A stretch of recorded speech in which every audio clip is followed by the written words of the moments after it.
श्री विष्णु पुराण 11वां अध्याय। ध्रुव का वन गमन और मरीचि आदि ऋषियों से भेंट। श्री पराशरी बोले, हे मैत्रेय, मैंने तुम्हें स्वयंभुव मनु के प्रिय व्रत एवं उत्तानपाद नामक दो महाबलवान और धर्मज्ञ पुत्र बतलाए थे। हे ब्राह्मण, उनमें से उत्तानपाद की प्रेयसी पत्नी सुरुचि से पिता का अत्यंत लाडला उत्तम नामक पुत्र हुआ।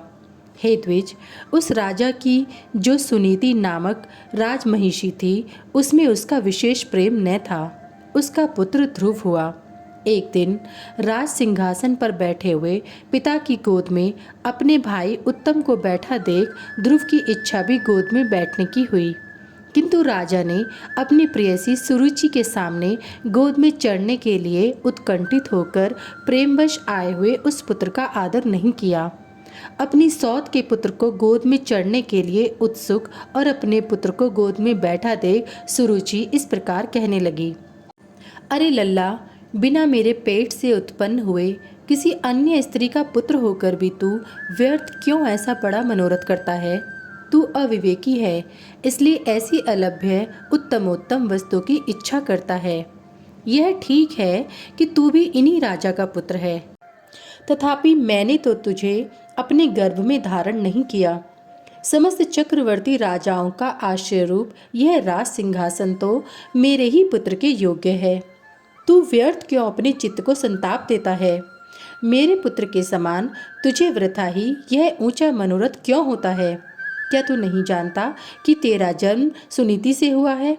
श्री पराशरी बोले, हे द्विज, विमाता का ऐसा कथन सुन वह बालक कुपित हो पिता को छोड़कर अपनी माता के महल को चल दिया। हे मैत्रेय, जिसके ओष्ठ कुछ कुछ कांप रहे थे, ऐसे अपने पुत्र को क्रोध युक्त देख सुनीति ने उसे गोद में बिठाकर पूछा, बेटा, तेरे क्रोध का क्या कारण है? तेरा किसने आदर नहीं किया? तेरा अपराध करके कौन तेरे पिताजी का अपमान करने चला है? श्री पराशरी बोले, ऐसा पूछने पर ध्रुव ने अपनी माता से सब बातें कह दी जो अति गर्वीली सुरुचि ने उससे पिता के सामने कही थी। अपने पुत्र के सिसक सिसक कर ऐसा कहने पर दुखिनी सुनीति ने खिन्न चित्त और दीर्घ निश्वास के कारण मलिन नैना होकर कहा। सुनीति बोली, बेटा, सुरुचि ने ठीक ही कहा है, अवश्य ही तू मंदभाग्य है। हे वत्स, पुण्यवानों से उनके विपक्षी ऐसा नहीं कह सकते। बच्चा, तू व्याकुल मत हो, क्योंकि तूने पूर्व जन्मों में जो कुछ किया है उसे दूर कौन कर सकता है, और जो नहीं किया वह तुझे दे भी कौन सकता है। इसलिए तुझे उसके वाक्यों से खेद नहीं करना चाहिए। हे वत्स, जिसका पुण्य होता है उसी को राजासन, राजछत्र तथा उत्तम उत्तम घोड़े और हाथी मिलते हैं। ऐसा जानकर तू शांत हो जा। अन्य जन्मों में किए हुए पुण्य कर्मों के कारण ही सुरुचि में राजा की सुरुचि प्रीति है, और पुण्यहीना होने से ही मुझ जैसी स्त्री केवल भार्या भरण करने योग्य ही कही जाती है। उसी प्रकार उसका पुत्र उत्तम भी बड़ा पुण्य पुंज संपन्न है, और मेरा पुत्र तू ध्रुव मेरे समान ही अल्प पुण्यवान है। तथापि बेटा, तुझे दुखी नहीं होना चाहिए, क्योंकि जिस मनुष्य को जितना मिलता है वह अपनी ही पूंजी में मग्न रहता है। और यदि सुरुचि के वाक्यों से तुझे अत्यंत दुख ही हुआ है तो सर्व फलदायक पुण्य के संग्रह करने का प्रयत्न कर। तू सुशील, पुण्यात्मा, प्रेमी और समस्त प्राणियों का हितैषी बन, क्योंकि जैसे नीची भूमि की ओर ढलकता हुआ जल अपने आप ही पात्र में आ जाता है, वैसे ही सत्पात्र मनुष्य के पास स्वतः ही समस्त संपत्तियां आ जाती हैं। ध्रुव बोला, माताजी, तुमने मेरे चित्त को शांत करने के लिए जो वचन कहे हैं वे दुर्वाक्यों से बिंधे हुए मेरे हृदय में तनिक भी नहीं ठहरते। इसलिए मैं तो अब वही प्रयत्न करूंगा जिससे संपूर्ण लोकों से आदरणीय सर्वश्रेष्ठ पद को प्राप्त कर सकूं।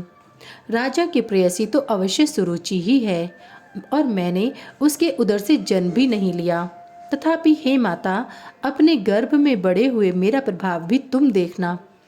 उत्तम, जिसको उसने अपने गर्भ में धारण किया है, मेरा भाई ही है। पिता का दिया हुआ राजासन वही प्राप्त करे, भगवान करे ऐसा ही हो। माताजी, मैं किसी दूसरे के दिए हुए पद का इच्छुक नहीं हूँ। मैं तो अपने पुरुषार्थ से ही उस पद की इच्छा करता हूँ जिसको पिताजी ने भी प्राप्त नहीं किया है। श्री पराशर बोले, माता से इस प्रकार कह ध्रुव उसके महल से निकल पड़ा और फिर नगर से बाहर आकर बाहरी उपवन में पहुंचा। वहां ध्रुव ने पहले से ही आए हुए 7 मुनीश्वरों को कृष्ण मृग चर्म के बिछौनों से युक्त आसनों पर बैठे देखा। उस राजकुमार ने उन सबको प्रणाम कर अति नम्रता और समुचित अभिवादन आदि पूर्वक उनसे कहा। ध्रुव ने कहा, हे महात्माओं, मुझे आप सुनीति से उत्पन्न हुआ राजा उत्पानपाद का पुत्र जाने। मैं आत्मग्लानि के कारण आपके निकट आया हूँ। ऋषि बोले, राजकुमार, अभी तो तू 4-5 वर्ष का ही बालक है। अभी तेरे निर्वेद का कोई कारण नहीं दिखाई पड़ता। तुझे कोई चिंता का विषय भी नहीं है, क्योंकि अभी तेरा पिता राजा जीवित है। और हे बालक, तेरी कोई इष्ट वस्तु खो गई हो ऐसा भी हमें दिखाई नहीं देता, तथा हमें तेरे शरीर में भी कोई व्याधि नहीं दिख पड़ती। फिर बता, तेरी ग्लानि का क्या कारण है? श्री पराशर बोले, तब सुरुचि ने उससे जो कुछ कहा था वह सब उसने कह सुनाया। उसे सुनकर वे ऋषिगण आपस में इस प्रकार कहने लगे, अहो, शास्त्र तेज कैसा प्रबल है, जिससे बालक में भी इतनी अक्षमा है कि अपनी विमाता का कथन उसके हृदय से नहीं टलता। हे क्षत्रिय कुमार, इस निर्वेद के कारण तूने जो कुछ करने का निश्चय किया है, यदि तुझे रुचे तो वह हम लोगों से कह दे। और हे अतुलित तेजस्वी, यह भी बता कि हम तेरी क्या सहायता करें, क्योंकि हमें ऐसा प्रतीत होता है कि तू कुछ कहना चाहता है। ध्रुव ने कहा, हे द्विश्रेष्ठ, मुझे न तो धन की इच्छा है न राज्य की। मैं तो केवल एक उसी स्थान को चाहता हूँ जिसको पहले कभी किसी ने न भोगा हो। हे मुनिश्रेष्ठ, आपकी यही सहायता होगी कि आप मुझे भली प्रकार यह बता दें कि क्या करने से वह सबसे अग्रगण्य स्थान प्राप्त हो सकता है। मरीचि बोले, हे राजपुत्र, बिना गोविंद की आराधना किए मनुष्य को वह श्रेष्ठ स्थान नहीं मिल सकता। अतः तू श्री अच्युत की आराधना कर।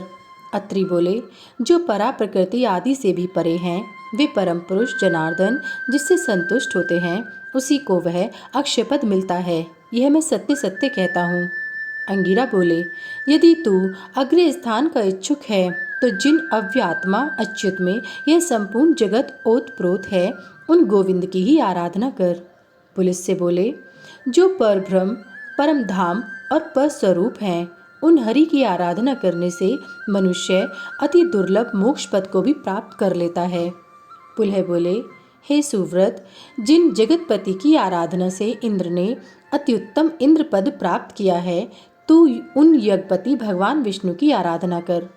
क्रतु बोले, जो परम पुरुष, यज्ञ पुरुष, यज्ञ और योगेश्वर हैं, उन जनार्दन के संतुष्ट होने पर कौन सी वस्तु दुर्लभ रह सकती है। वशिष्ठ बोले, हे वत्स, विष्णु भगवान की आराधना करने पर तू अपने मन से जो कुछ चाहेगा वही प्राप्त कर लेगा। फिर त्रिलोकी के उत्तमोत्तम स्थान की तो बात ही क्या है। ध्रुव ने कहा, हे महर्षिगण, मुझ विनीत को आपने आराध्य देव तो बता दिया। अब उसको प्रसन्न करने के लिए मुझे क्या जपना चाहिए यह बताइए। उस महापुरुष की मुझे जिस प्रकार आराधना करनी चाहिए वह आप लोग मुझसे प्रसन्नतापूर्वक कहिए। ऋषिगण बोले, हे राजकुमार, विष्णु भगवान की आराधना में तत्पर पुरुषों को जिस प्रकार उनकी उपासना करनी चाहिए वह तू हमसे यथावत श्रवण कर। मनुष्य को चाहिए कि वह पहले संपूर्ण बाहरी विषयों से चित्त को हटावे और उसे एकमात्र उन जगदाधार में ही स्थित कर दे। हे राजकुमार, इस प्रकार एकाग्रचित होकर तन में भाव से जो कुछ जपना चाहिए वह सुन। ओम हिरण्यगर्भ, पुरुष प्रधान और अव्यक्त रूप शुद्ध ज्ञान स्वरूप वसुदेव को नमस्कार है। इस ओम नमो भगवते वासुदेवाय मंत्र को पूर्व काल में तेरे पितामह भगवान स्वयंभू मनु ने जपा था। तब उनसे संतुष्ट होकर श्री जनार्दन ने उन्हें त्रिलोकी में दुर्लभ मनोवांछित सिद्धि दी थी। उसी प्रकार तू भी इसका निरंतर जप करता हुआ श्री गोविंद को प्रसन्न कर। इति श्री विष्णु पुराणे एकादशो अध्याय समाप्त।